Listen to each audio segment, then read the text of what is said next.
Chernikov plays the move bishop to f6, attacking the queen.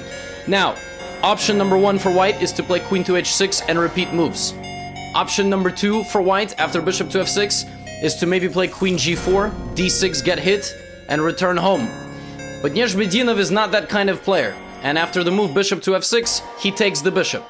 Now again, to the uninitiated, this simply looks like a giveaway of a queen for a bishop. So the idea is that after pawn takes f6, bishop takes d4, in some very peculiar chain of events, despite being a full queen down just for 2 pieces, black's position is actually pretty terrible. Why? Strategic weakness. The knight will plant itself on d5, pressuring f6, and because black does not have an operator on the dark squares, with the exception of the queen, you are not going to combat a knight and bishop together, fighting for these dark squares around the king.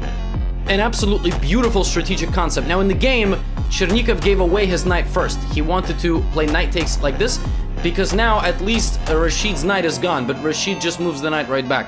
And Nezhmetdinov plays knight to c3, rook e8, knight d5. I mean, everything that you expect, bishop d4. Everything plays itself. Up until this moment, the computer is still convinced that black is fine with moves like king g7, rook to d1, and d6. And all of a sudden, here, Rasheed plays just a very logical follow-up to his whole previous plan, which is rook to d3. And the idea of rook to d3 is to rotate the rook to pressure. And all of a sudden, the computer goes, oh, this is really bad. Because you just cannot defend anything. Like, his position is absolutely paralyzed because of the outpost concept and the rotation of the rook.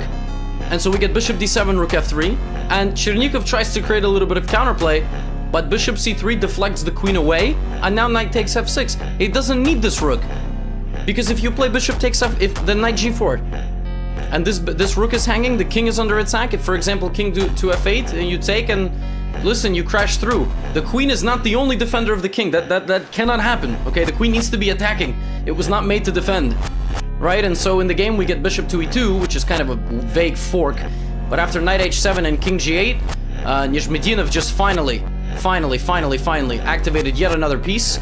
This rook is just immortal, just standing here the whole time, gets taken. But in the process, look at this. I mean, this rook is under fire, and you can't move the rook. The craziest thing about this position is, like, for example, if you were to move, h8 becomes a huge problem. And the game ends with exactly that. And look at this. I mean, ladies and gentlemen, like, I'm sorry, there should have been a parental advisory warning. I mean, he literally sacrifices the entire house of pieces. It's just over, and actually here, Chernikov just resigned.